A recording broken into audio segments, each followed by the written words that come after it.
wa barakatuh.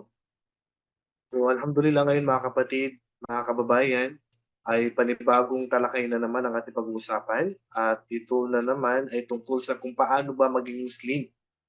Kasi marami nagtatanong kung paano ba maging Muslim at yung iba naman na mga kapatira natin ay mayroon sa kanila na gustong mag-Muslim pero hindi nila alam paano ipa-Muslim yung tao. So napakasimple lang po mga kapatid. Kahit sino po, pwede natin i-welcome po ang mga non-Muslim na gustong mag-Muslim. Hindi po ito mahirap na pag-aralan. Napakadali po.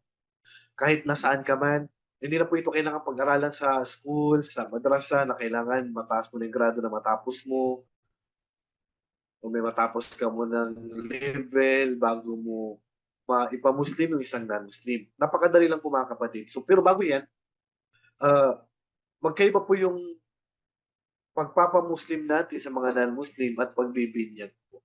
Ang pagbibinyag po ay pagbabago po ng religion. Yung pong Muslim na is gagawin mo siyang non-Muslim. Kasi lahat po tayo ipinanganak po Muslim. Sabi ng Propeta Muhammad sallallahu alaihi wasallam, kullu mauludin yuladu alal fitrah. Lahat ng ipinanganak ay pinapanganak sa Islam. Ipinanganak po ang lahat ng sino man sa mundo na siya po ay Muslim na. So, kapag ang kanyang magulang ay Kristiyano, kaya ay Hudyo, Hindus, o anumang sekta na maliban sa Islam, gagawin nila yung pagbibinyag. So may mga ritual silang gagawin, na actual na gagawin, so saka nangyayari yung binyag. Samantala po, sa pagmumuslim po, napakadali po. Kahit saan, sa sasakyan, sa bus, sa eroplano, sa daan, sa cellphone, sa chat, kahit sa sulok ng mundo, ay pwede po natin ipamuslim yung tao. Napakadali pong napakadali pong magpamuslim. Unang-una, ang Islam po ay meron pong 5 haligi. Ang Islam, ang pinakaunang haligi niya, yung susi po ng Islam. Yung susi po ng Islam. Yung pong shahadatain. Ito po yung bibigkasin po ng tao pag siya po ay mag-Muslim. At ang tao, pag nabigkas niya ito ng taos puso, Muslim ka na, napakadali lang po. Wala pong binyag sa Islam na mga ritual pang gagawin o mga itsiburitsi na gagawin, napakadali po. Minuto lang po, Muslim ka na. Minuto lang po, ligtas ka na. Ang gagawin lang po mga kapatid ay papabigkas lang po sa ating kababayan na gusto mag-Muslim ang shahadatan o ang shahadatain. Ito po yung, ang ibig sabihin ng shahada ay pagsaksi at panunumpa. Ang bibigkasin niya, ashhadu. Ito po yung bibigkasin po ng taong magmumuslim at ito rin ang ipapabigkas mo sa magmumuslim. Wala pong kahirap-hirap. Isang araw lang, masasaulo mo na ito agad. Halimbawa, may gusto magmuslim, anak mo, asawa mo, tatay mo, nanay mo, kamag-anak mo, katrabaho mo, kaibigan mo, ipapabigkas mo lang sa kanila to. Ipapatanggap lang natin sa kanila. Siyempre, unang-una, tatanungin natin sila muna kung tinatanggap ba nila na walang ibang Diyos na karapat-dapat sa amin maliban sa Allah. Huwag naman po na ipapabigkas natin, hindi nila naiintindihan. Kailangan mo natin sa kanilang ipaliwanag na pag nabigkas nila ito, ay Muslim na sila. Bawal na silang sumamba sa mga Diyos-Diyusan. Bawal na silang sumamba kay Jesus. Bawal na silang sumamba sa mga ribulto. Hindi na po sila matatawag na Kristiyano o Katoliko o born again o Iglesia ni Cristo. Ano bang sekta, hindi na po sila matatawag na gano'n. Ang tawag na po sa kanila ay Muslim. Ang sumusuko, tumatalima sa kaisahan ng Allah subhanahu wa ta'ala at siya ay sumasamba lamang sa kaisahan ng Allah subhanahu wa ta'ala at naniniwala na walang ibang Diyos na karapat dapat sambahin maliban lamang sa Allah. Walang anak, walang ama at hindi po nagkataon. So, ipapabigkas mo lang ito sa gusto mong gusto. Napakadali. Pag tinanggap mong Islam, ligtas ka na. Pag tinanggap mo ang Islam, nakuha mo ng susi ng paraiso. So, paano yun? Sa mga nanonood sa atin sa live at saka dito sa uh, Zoom ay ganito lang po kadali. Ipabigkas mo lang sa kanya ng taos puso ang shahadatain na walang ibang Diyos na karapat-dapat sambahin maliban sa Allah at si Muhammad ay kanyang sugo at huli propeta. So, ipapabigkas mo lang itong dalawa. Itong dalawa lang sapat na po. Ashhadu an la ilaha illallah. So, yan yung pinakauna. Ashhadu an la ilaha. So, ipapasunod lang natin sa kanya yun. So, yun siyempre itatagalog natin para maintindihan niya. So, ang ginagawa ng propeta sallallahu alaihi wasallam sa time niya, ipinapabigkas niya 'to sa mga hindi pa Muslim sa time niya. Yung ashhadu, itong pagpapataas ng ituturo kahit hindi po ito napagkasunduan ng mga ulama na kailangan pa bang itaas ang ituturo ng taong magmu-Muslim. May nagsabi na ito ay bid'ah, may nagsabi na wala namang problema. Pero kung hindi natin gagawin na ipapataas natin sa isang magmu-Muslim ang kanyang ituturo, yun po yung mas mainam. Yun po yung mas mainam. Pero kung ipapataas mo o itataas ng magmo-Muslim ang kanyang ituturo, wala namang issue. Kasi may nagpahintulot naman sa mga ulama. Pero sabi ko nga, ito po ay hindi po napagkasunduan ng mga ulama ang usapin dito. Kaya para sa akin, kahit na minsan ginagawa ko, at pinakamahinam ay iwasan na lang na ipataas ng ituturo ang magmuslim. Ipapasunod na lang sa kanya yung unahan natin, yung bibigkasin natin. So, gano'n lang po. Ano bibigkasin natin?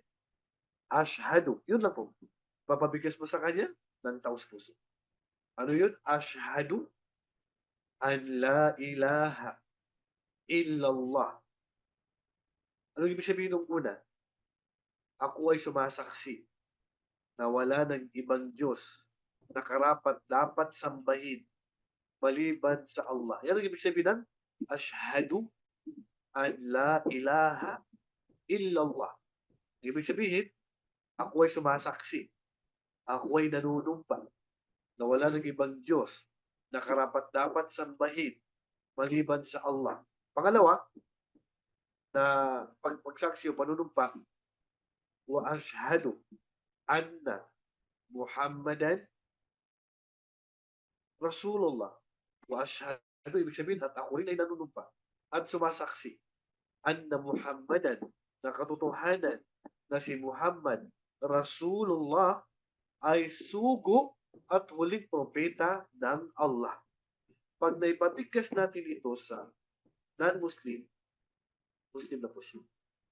Halimbawa, mayroong isang naghihingalo na, mamamatay na.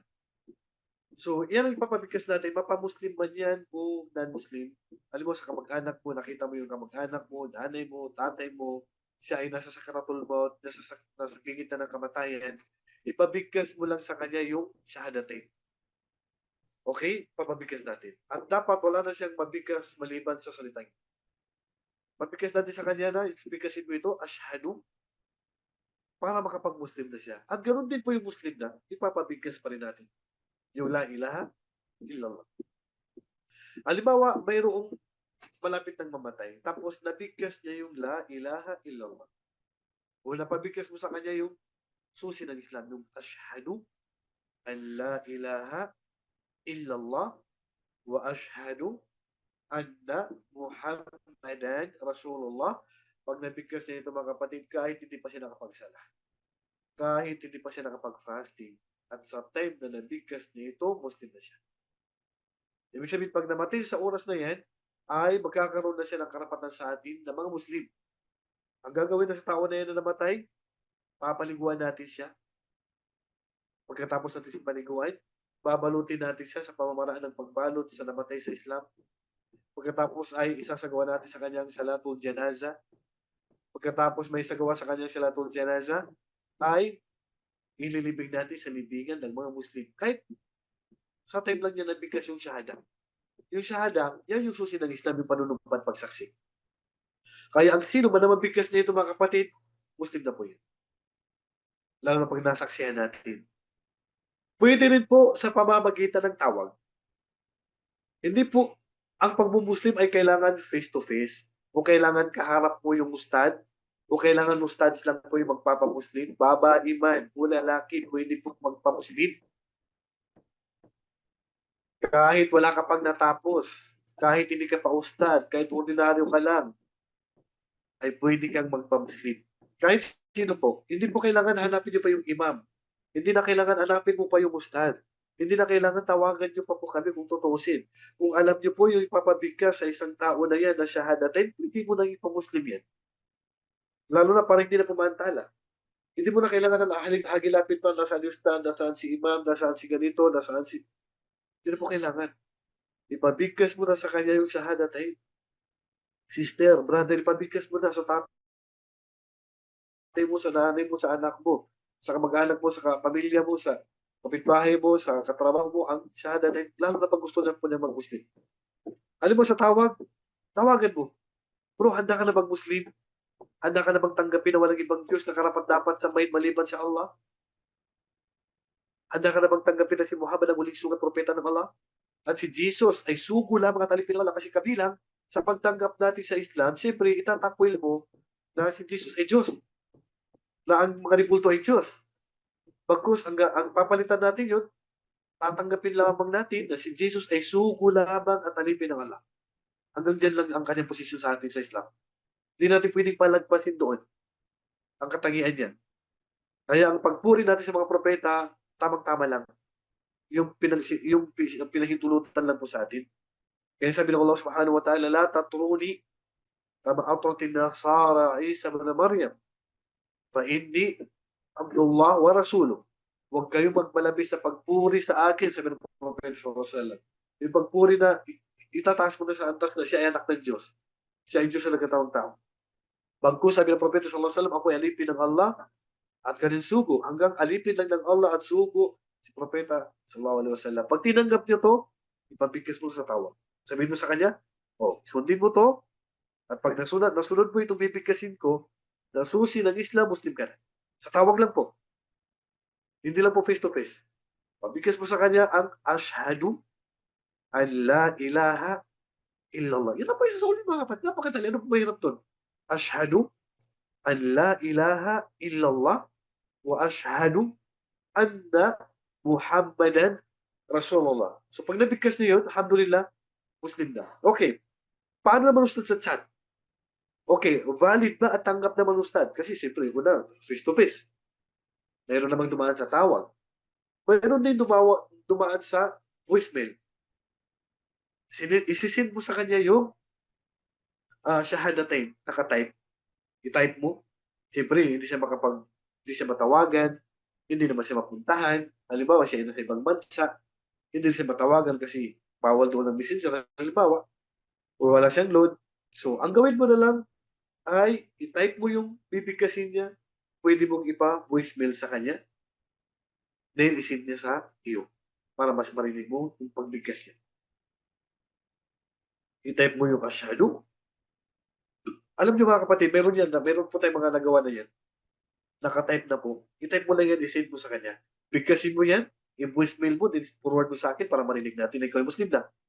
Yung ashhadu an la ilaha illallah wa ashhadu anna Muhammadan Rasulullah. Napakadali mga kapatid. Subhanallah. Anong mahirap doon? Send mo sa kanya. Sabi mo, i-voicemail. Then after ng send na Muslim ka na. Ganun lang po kadaling mag-Muslim mga kapatid. Wala pong kahirap-hirap. Ano akala nyo sa Islam? Mahirap. Yung pong pamamaraan na ginagawa po sa atin na pinaliliguan pa yung bago yakap sa Islam, hindi na po kailangan yan. Minsan lang po yan nagawa sa ni Sumama bin Affan, yung naligo.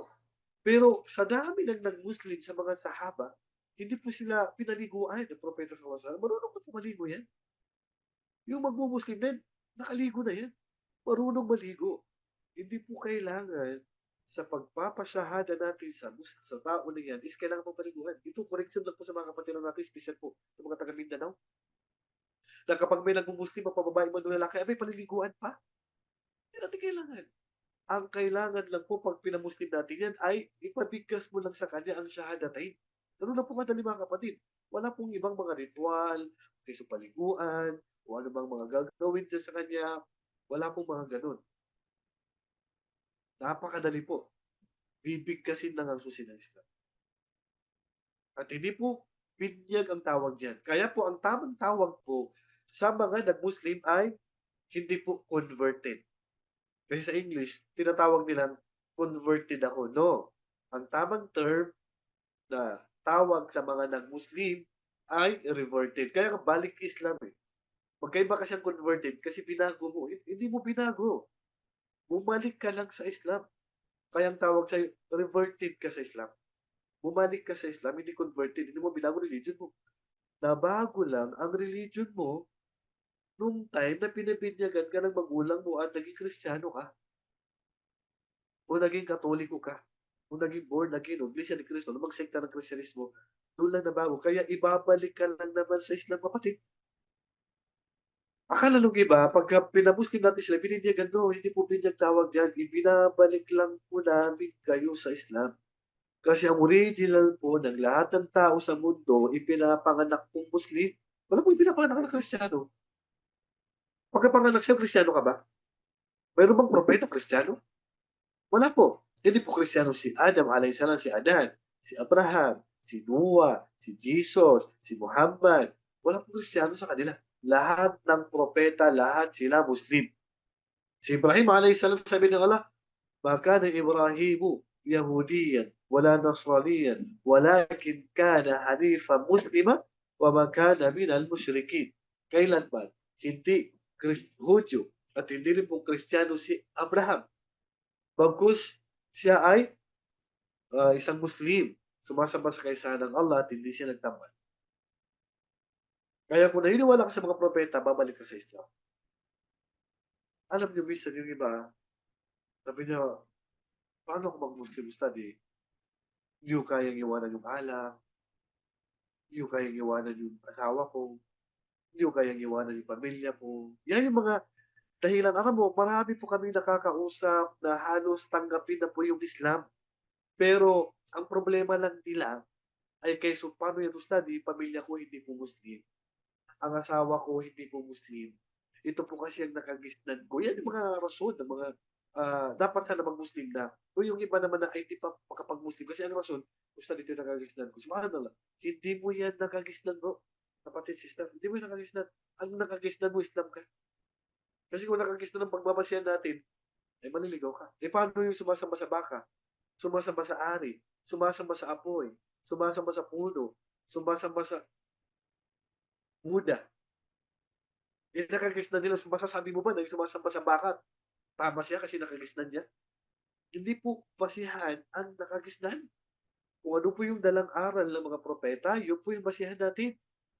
Yung kapahayagan na binaba ng Panginoon natin sa mga propeta, yan ang basihan natin. Hindi yung basihan yung nakagisnan. Anong issue kung ang asawa mo ay hindi Muslim?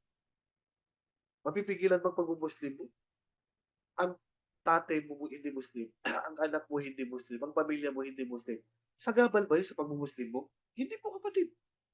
May issue ba doon? Ang akala kasi ng mga kamag-anak ninyo o ng mga hindi Muslim na kapag nag-Muslim ka, abay, terorista ka na. Subhanallah, ito po yung nami-misinterpret po ng mga non-Muslim. Na kapag nag-Muslim na yung kamag-anak niya, terorista na agad, mamamatay tao na agad. Kailanman hindi po itinuro ng Islam yan. Hindi po nagturo ang Islam ng karahasan. Hindi po nagturo ang Islam ng pagpatay. Hindi po nagturo ang Islam ng magpapalaganap ng terorismo. Ang gustong ipalaganap ng Islam ay ang kapayapaan. Pati sa pag-insulto, bawal. Al-Muslimu man salim al-Muslimu na min lisanihi wa yadihi.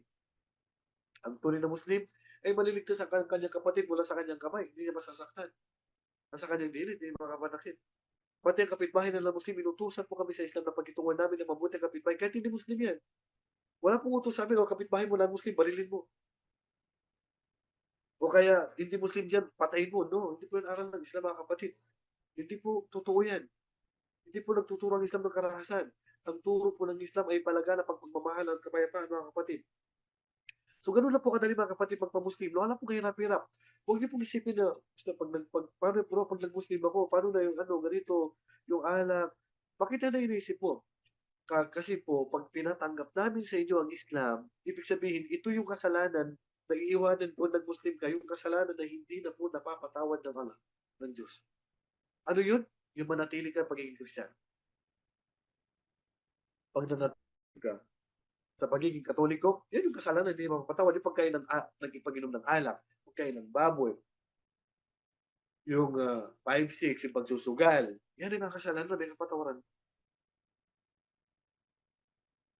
Inuuna natin na matanggap mo at maiwanan mo yung kasalanan na hindi niya mapatawad. Yan yung kailangan mo. Bakit ka mag-Muslim? Kahit na mamatay ka, na nakakagawa ng kasalanan, at least ang kasalanan na hindi napapatawad ng Allah, naiwanan. Kasi isa lang ang kasalanan na hindi niya kaya patawarin. Ang shirk. Ang shirkun akbar. Yan lang ang hindi mapatawad. Yung manatili ka sa pagsamba kay Jesus, kay Ama, kay Yahweh, kay Jehovah, kay El Shaddai, o sino mang Diyos-Diyosan. Yan din niya kaya patawarin. Kaya ito yung ipinapatanggap namin sa inyo. Ito ang dahilan kung bakit kanilikha ng Allah. Upang sumamba ka lang sa kaysa niya, iwasan mo share. Ito ang dahilan kung bakit ipinadala ng Allah ang mga propeta, upang anyayahan tayo sa Islam at makilala ang tunay ng Diyos. Kasi pag namatay kang Muslim, bro, kahit sugarol ka pa, kahit na umiinom ka pa ng alak, bro, mapapasok ka pa sa paraiso.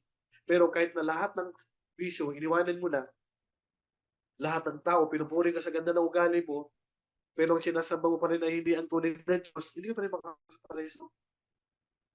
Kasi ang kasalanan na hindi mapapatawad ng Allah, shirkun akbar. Kaya sabi ng Allah subhanahu wa ta'ala, Inna Allah la yaghfiru ay yushraka bihi wa yaghfiru ma duna dhalika liman yasha. Tunay na hindi mapapatawad ng Allah ang kasalanan ng pagtatambal sa Kanya. Yung pagsamba mo sa mga Diyos, hindi mo mapapatawad ng Allah yan. Hindi mapapatawad ng Allah. Ang tanging mapapatawad niya ay mga kasalanan na maliban sa shirkun akbar. Kasi sino man kanina yung sinapatawarin. Kaya mga kapatid, mga kababayan, iligtas mo sarili mo mula sa naglalagablab na apoy. Na ang panggatong dito ay mga tao at mga bato. Subhanallah. Pag namatay kang hindi Muslim, wala ka na pag-asa makapasok sa paraiso. Ito na ang kasalanan niya mapatawad.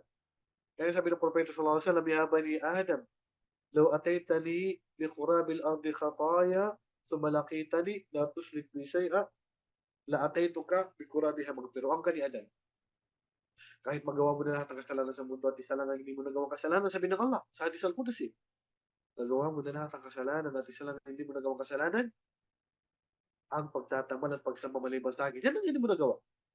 At namatay ka sa kalagayan na yan, at ako pa rin ang kinilala mong Diyos, ay bibigyan kita, sabi ng Allah, ng kapatawaran na kasing laki ng kasalanan. Subhanallah, tabla.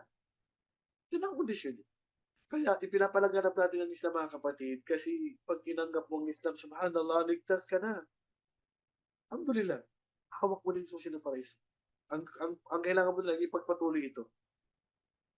So, huwag natin palagpasin, mga kapatid. Huwag yung gawing basihan na ito ang keso, ito ang nakagisnan ko, pamilya ko hindi Muslim, asawa ko hindi Muslim. Unahin mo muna ang sarili mo. Ya ayyuhalladhina amanu qu anfusakum wa ahlikum nara. O kayo mga mananampalataya, ligtas mo na inyong mga sarili. Bakit kapatid? Bakit kababayan? Pagka yung pamilya mo ba na yan, pag napunta ka sa impyerno, maliligtas ka nila?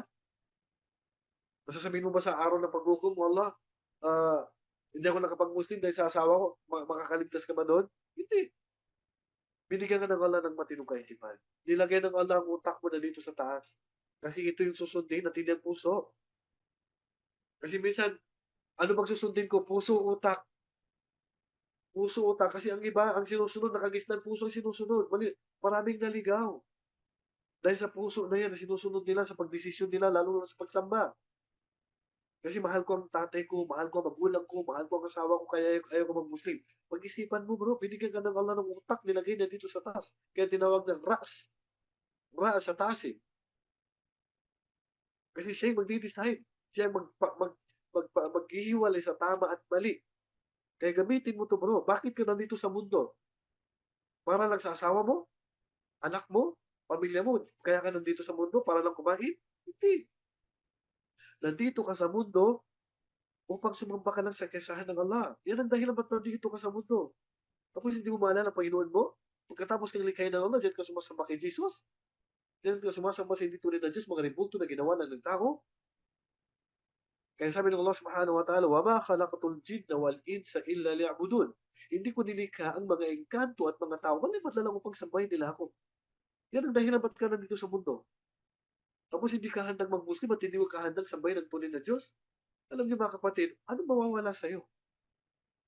Ang pinapatanggap lang naman sa iyo ay ang sambahin ng tunay na Diyos na lumikha sa iyo. Sino ba lumikha sa iyo? Si Jesus? Sinong lumikha sa iyo? Si Yahweh? Ang Ama? Ang lumikha sa iyo? Hindi po yan ang lumikha sa inyo. Ang lumikha sa atin ay ang lumikha siya kay Adan, kay Abraham, sa mga propeta, lumikha sa langit at lupa, lumikha kay Jesus sa pamamagitan ni Maria. Yan ang tunay na Diyos na dapat mo sambahin. Kaya yun yung pinapatanggap namin sa inyo na ano mahirap doon? Hindi mo ba kayang tanggapin ang Diyos isa lang, ang Allah lang? Ang Allah, bakit Allah ang pangalan ng Diyos? Kasi ano pinakilala ng lahat ng propetang Diyos na pangalan? Ipinakilala ni Abraham, ipinakilala ni Noah, ipinakilala ni Adan, ni Jonas, ni Solomon, ni Moses, ni Jesus, ni Propeta Muhammad, alayhi salatu wasalam. Yan ang pangalan na ipinakilala nila sa atin na pangalan ng Diyos ay Allah. So, laging tanong, kung ganun, paano mag-Muslim? Paano mag-Muslim? Inuulit ko, napakadaling mag-Muslim sa lahat ng nandito sa group sa Zoom na to. Sa lahat ng nanonood sa atin sa live. Kahit sino pwedeng magpa-Muslim. Hindi po kailangan ang makapagpapa-Muslim lang sa tao ay kailangan mo pang tumawag sa ustad. Masyado kasi kayo nakaasa sa mga maalam. Na ang bagay na to ay pwede mo namang gawin sa kamag-anak. Sister, pwede mo gawin sa kapatid mo, sa pinsan mo, sa tatay mo, sa nanay mo, sa anak mo, sa kapitbahay mo. Pag-aralan mo yung binibigkas namin, pinapabigkas namin na halos lagi kami nag-upload yan. Hindi po kailangan kami. Kung kailangan yung assistant, mag-assist lang kami. Pero pwede niyo pong magawa yan mga kapatid. Sa chat, sa tawag, sa face-to-face, kahit saan, sa daan, sa bus. Ako nung mga ilang taon na nakalipas, may nag-Muslim sa taas ng aeroplano, sa airport. Kasi ang pagpapamuslim natin sa tao, kahit saan naman, lalo na pag interesado. Kasi palaganap natin ng Islam kahit saan tayo. Nasa bus ka, nasa jeep ka, nasa aeroplano ka, nasa train, sa beach, sa barko, pwede ka magpamuslim. Habang kumakain, habang sa restaurant, pwede ka magpamuslim. Hindi yung, ay, hindi ako marunong magpamuslim. Alam mo kahit sino. At saka yung mga vlogger, hindi yung puro pagpapag lang ang ginagawa ninyo. Pati marami ako nakikita dyan sa mga ano, alam niyo mga kapatid, subhanallah, marami ako nakikita na mga kapatiran natin na nag-vlog na mga sila yung mga Muslim. Pero nakikita ko sa mga comment na may gusto mga Muslim, na hindi nga alam paano pa Muslim. Subhanallah, napakadali. Napakalaging gantimpala mo yan sa tao na yan. Na kapag nag-Muslim ang tao na yan, gantimpala mo yung tatanggapin mong gantimpala hanggang siya ay Muslim, hanggang sa kamatayan. Habang siya nagsala, nag-fasting, nagbigay ng zakah, nananatili sa Islam, nag-aral, may gantimpala ka sa lahat ng ginagawa niya na hindi nababawasan ng gantimpala niya. Ayaw mo yung ganun? Ibibigay niyo pa sa amin? Dapat mga ganun, unahan tayo ng kabutihan eh. Eh dahil sa kakulangan ng kaalaman, yung mga gusto mong Muslim, hindi na alam saan pupunta. Bakit? Kasi ikaw nga Muslim ka na ngayon, hindi mo nga alam paano pa Muslimin. Samantala, napakadali lang. Paano ko pampamuslim itong kapitbahay ko? Ako, pinag-Muslim lang din ako, pero hindi ko alam paano pamuslim kasi hindi mo pinag-aralan. Napakadali lang. Pabigkas mo lang sa kanya yung ashhadu an la ilaha illallah wa ashhadu anna Muhammadan Rasul. Yan lang naman po mga kapatid ang ipapabigkas niyo po. Ako ay sumasaksi na walang ibang Diyos na karapat-dapat sambahin maliban sa Allah. At ako rin ay sumasaksi na katotohanan na si Muhammad ay huling sugat propeta ng Allah. Pag nabigkas niya to, kahit hindi pa siya nakapagsalat na matay siya dyan, Muslim na yan. Isa gawa natin sa kanyang salpong janaza. Pag namatay yung tatay mo na, yun na nagbigkas na biglang namatay, pwede natin silang isama sa dua, panalangin natin. Ya Allah, patawarin niyo pong kasalanan niya. Papasukin niyo po sa paraiso. Palawakin niyo pong libingan niya. Kasi ang tao na namatay na hindi Muslim, bawal na po natin idua. Alam ko nakakalungkot to sa mga kapatiran natin mga balik Islam. Pag namatay ang tatay mo, nanay mo, anak mo, asawa mo, kapitbahay mo, kamag-anak mo, hindi Muslim, bawal isama sa dua. Pwede mo lang bisitahin ng libingan. Sa babae naman, nagkaroon ng opinion ng mga ulama. Pero pwede mo pa rin bisitahin. Pero ang isama sa panalangin ng tatay mong hindi Muslim, ang nanay mong hindi Muslim na matay na, hindi naman pwede. Kaya hanggat buhay pa sila, pag sumikapan natin na isama sila sa dua at ipalaganang iparating sa kanilang Islam at ipaliwanag para mas maintindihan nila ang Islam. Kasi ang akala nila ang Islam napakahirap. Napakadali po. Yun lang po, pero biruin mo. Sabihin ko pag isang minuto nga lang, Muslim ng tao eh. Isang minuto lang, Muslim ng tao. Imagine, isang text lang, isang tawag lang, isang papasunod mo lang bibigkasin niya, Muslim na agad. Tapos hindi natin kaya gawin yun na napakadali. Akala nila napakahirap ang pa-Muslim, napakadali po. Then after niyang mag-Muslim, then siyempre, ituturo natin sa kanya yung para-paraan ng sala. Huwag naman po agad-agad. Ito, kadagdag ng kaalaman lang po sa mga kapatiran natin na panagpapamuslim. Huwag naman agad-agad 'pag nag-Muslim yung tao na yan is babagsakan mo agad siya ng lahat ng bawal sa Islam. Kasi mamaya tumakbo yan. Okay, bawal na 'to, bawal na 'to, bawal na ano, huwag mo na gano'n. Huwag mo siyang biglayin. Yung mahalaga, pinatanggap natin sa kanya ang Islam, ang Shahadatain, then ang Salah.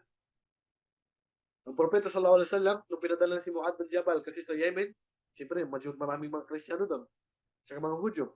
Ang unang da'wa ni Mu'adh bin Jabal, inna awwala ma tad'uuhum shahadat an la ilaha illallah. May mga tao kabidalika, pagka sinunod kanila at sila ay nag-Muslim, ay ituro mo sa kanila ang Salah. So ganun po. Pag nag-Muslim na, siyempre ang susunod po, pag nag-Muslim ka na, ay itatayo na po yung 5 obligadong Salah. 5 obligadong Salah, mga kapatid, ilang minuto lang, 5 minutes, o 10 minutes, 10 minutes, 10 minutes. Akala nung iba, sabi, ang dami yung Salah sa isang araw, kasi nakakala mo lang, marami. Pero ilang minuto lang po isang Salah, 10 minutes. Eh, ilang oras yung binigay sa'yo ng Allah sa isang araw? 24 hours. So, ang 5 Salah, tag 10, 10, 10, 10 times 5 is 50 minutes, which is hindi pa umabot ng 1 hour. So, ilan lang yung ibibigay mo ng oras sa Panginoon mo? 50 minutes lang, 23 hours and 10 minutes, sa'yo na yan. 50 minutes lang, hindi mo pa kaya pagkaloob sa Allah na hindi pa pari-pari yung oras niya. Kaya, hindi po sapat na pagkatapos natin mag-Muslim, ay hindi na po tayo magsasagawa ng sala at pagdarasal. Kasi susinin po ng paraiso yung sala. So, ganun lang po kadali mga kapatid. Inuulit ko po, wala pong binyag sa Islam at hindi po binyag ang tawag sa pag-Muslim. Ang tawag dyan is pagbigkas ng shahadatan. Shahadatan. Yung dalawang unang haligi ng Islam. Kasi ang Islam is may 5 haligi. Yung pagsaksi na walang ibang Diyos na karapat-dapat sa amin maliban sa Allah at si Muhammad ay kanyang sugat ng propeta. After mo mabigkas yan, Muslim ka na. Then susunod na yung paano isagawa ang siya. Kung may pera ka, magbibigay ka ng isa. Kung meron, kung wala, wala ka, hindi ka na obligado. Pangatlo, paano mag-fasting? Batas nito. Panglima, pagsasagawa po ng Hajj, pilgrimage sa Makkah, isang once in a lifetime. Pag nagawa mo yun. Napakagan po ng Islam. Sa tutulan po, napakadali po. Kaya lang naman, sa katamaran po, kaya wala po natututo dyan eh. Kasi ang gusto ng shaitan, marami siya makakasama sa impyerno. Yan ang gusto ng demonyo. Yung napakagaan po at napakadali po sa Islam, subhanallah, pinapahirap lang po ng tao. So inuulit ko po, kahit saan ka mapadpad, pwede po mag-Muslim ang tao. Sa text, sa tawag, sa chat, sa face-to-face, pwede po mag-Muslim. Hindi po kailangan ang makapagpa-Muslim ng imam, ustad, may alam, hindi po. Pabigkas nyo lang po sinabi ko. At meron po tayong mga ganyan, mga video, mga lecture, na pinapa-Muslim natin. Ilang minuto lang, tapos na po, Muslim na po yung tao. Ganun lang po, basta taos puso mo lang tinanggap yan. Pag namatay ka dyan, guarantees ka, kumbaga, 100% po pagkakalob sa iyo ng Allah Pares. Ang hindi lang natin alam kung mas malaki ba yung kasalanan natin sa mundo o mas maliit yung kasalanan natin. Kasi hindi naman lahat na namatay na sila ay tinanggap na nilang Islam na yung paraiso na agad. Siyempre, kung mas mabigat yung kasalanan, pero may pag-asa pa rin na makapasok sa paraiso. Pinakamahalaga ay maiwasan natin ang kasalanan na hindi mapapatawad ng Allah. Ito po yung share ko na. Kahit sino po pwede magpa-Muslim. So, sana ay wag pong gawin na mahirap na mga kapatid natin na inakala nila ang pagpapamuslim ay napakahirap po, napakadali lang po. Sabi ko nga isang minuto lang, Muslim na eh. O, tingnan natin, orasan natin. O, pababigkas ko sa ano yung ashhadu. Ngayon, bibigkasin natin ng ashhadu an la ilaha illallah wa ashhadu anna Muhammadan Rasulullah. Alam niyo, kahit yan, Muslim na eh. Wala pang 30 seconds yun. Idagdag mo pa yung Tagalog niya. At ako ay sumasaksi na wala nang ibang Diyos na karapat-dapat sambahin maliban sa Allah. At ako rin ay sumasaksi na si Muhammad ay huling sugo at propeta ng Allah. Alam niyo, kahit yan na po may pabigkas yun, Muslim na. Matagal na po yung minuto. Hindi natin kaya yun. Ganun na po kadali magpa-Muslim mga kapatid. Napakadali po. Hindi ka tulad sa binyag-binyag na yun, may mga ritual-ritual pa rin, mga baptize, mga ganyan na napakahirap sa Islam, hindi po binyag yan. Kaya ang tawag sa'yo ay balik Islam kasi bumalik ka lang naman sa Islam, pinanganak kang Muslim eh. Hindi ka naman pinanganak na Kristiyano. Nung lumaki ka, sumasamba ka kay Jesus, pinabalik ka lang namin sa Islam. Okay, so yan lang po mga kapatid at kung sino man po may